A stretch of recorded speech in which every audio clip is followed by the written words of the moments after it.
嗱，咁如果觀眾已經了解咗醫療保險同埋危疾保險嘅特點啦，準備去投保啦，咁我哋有咩地方需要注意呢 Kathleen？ 我想提一提大家如實申報病歷嘅重要性，因為我哋睇翻過往嘅投訴數字咧，發覺唔少嘅投訴咧都係同投保人喺投保嘅時候冇如實申報自己嘅病歷係有關嘅，呢個係會影響到之後嘅賠償嘅情況嘅。咁我想同大家分享一個個案啦，就係陳先生喺投保一個住院保險啊。佢喺投保嘅時候咧，佢淨係同大家講咗佢有家族嘅病史，但係就冇提到自己有任何嘅個人病歷。咁佢喺投保之後5個月，咁佢就因為咧胸痛同埋胃炎咧，就入咗私家醫院，然後就住有關嘅私家醫院嘅開支咧，就向保險公司索償。保險公司喺做理賠嘅時候咧，就調查到原來佢喺投保之前嘅10個月咧，曾經因為上腹痛同埋上背痛咧而入住公立醫院，但係佢喺投保嘅時候就並未有就住呢一項嘅事實咧作出申報。保險公司咧就因為陳先生喺投保嘅時候冇披露佢自己相關嘅病歷嘅原因咧，而拒絕所有相關嘅住院嘅索償嘅。咁我相信咧，大家絕對唔係有心去隱瞞自己嘅病歷，或者係就住相關嘅嘢咧，係唔同保險公司講。但係大家可能都有個迷思，就係話究竟一啲好細微嘅嘢，或者啲無關痛癢嘅嘢，係咪需要同保險公司申報嘅咧？我想同大家分享一下，就係話其實保險咧係一樣基於最高誠信而訂立嘅一啲合約嚟嘅。咁大家喺投保嘅時候係有主動嘅責任，係如實同保險公司講返自己有啲乜嘢嘅狀況，有乜嘢嘅病徵，有乜嘢嘅病症係同返保險公司講嘅，包括自己嘅健康狀況啦、家族嘅病史啦，又或者係自己嘅過往嘅病例，甚或至喺身體檢查嘅時候，如果發現某一啲嘅指數係出現超標嘅情況咧，其實都應該係同保險公司如實咁樣去申報嘅。但我相信咧，仍然有好多人咧都唔知道有咩地方係需要申報咧。即係例如可能我做完 body check 啦，個醫生叫我留意下個血壓，留意下個膽固醇，但係咧就冇作出治療嘅。咁 Clement 呢啲又使唔使申報咧？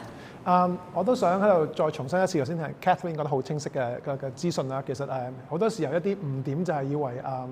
個投保人覺得一啲無關痛癢嘅一啲資料或者一啲病歷係唔需要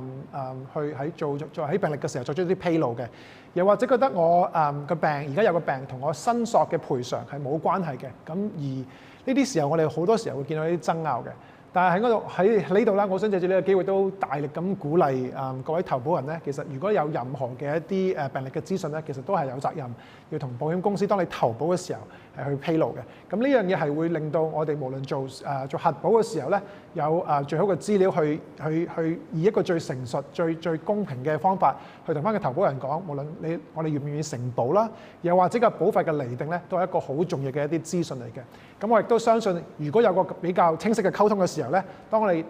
之後要做一啲賠償嘅時候咧，會免離好多好大嘅爭拗嘅。Kathleen 咁除咗如實申報病歷之外啦，我哋有咩地方我哋都需要留意下嘅咧？另外，我想提醒大家一樣咧，就係醫療保險嘅等候期啊。咁醫療保險或者危疾保險咧，通常都會有一個叫等候期嘅條款嘅，即係話喺等候期期間出現嘅一啲病症，又或者係一啲嘅確診嘅疾病咧，保險公司都係唔會作出賠償嘅。就住醫療保險為例啦，通常嗰個等候期咧，都大概係由你個保險生效日起計30日之內，30日嘅。咁而危疾保險咧就係60至90日不等。有啲保險公司可能會就住某一啲嘅特定嘅疾病咧，譬如話婦科疾病咁樣啦，就將個等候期咧延長去到6個月，甚至到係1年嘅。另外頭先 Clement 有講過啦，就係話危疾咧可能有唔同多重危疾嘅保障。咁喺多重危疾病與疾病發生之間咧，其實都有一個係等候期嘅，大概就係1年到5年不等。咁我想同大家分享一個案例嘅，就係黎小姐佢之前咧就投保咗一份危疾保險啦。佢喺2020年3月嘅時候咧就確診咗直腸癌，保險公司咧就住佢呢次嘅患病咧係作出咗危疾嘅賠償嘅。咁但係好不幸地咧，佢喺2022年9月咧再次確診呢個癌症。咁2次癌症發生嘅確診日期咧，其實相隔咧係只有2年半嘅時間，係未去到保險公司嗰個等候期所規定嘅3年嘅時間嘅。咁所以咧，保險公司咧就住佢第2次癌症嘅發生咧，就係未能夠作出賠償嘅。明白啦。同埋咧，我諗咧，好多人喺買保險嘅時候咧，都唔會睇清楚個保單條款啦。咁我相信，如果睇清楚嘅話咧，應該可以避免好多不必要嘅爭拗。Clement 啊，想請教下你啦。咁我哋買保險嘅時候，保單條款上有咩地方我哋需要留意嘅咧？其中一個最緊要嘅條款，我好想提出嚟嘅就係一啲叫做不保事項啦，我哋叫做 exclusions 啦。咁呢啲 exclusions 嘅意思就係因為一啲醫療嘅情況，而我哋係喺投保嘅時候已經同個投保人講，我哋係保險公司係唔會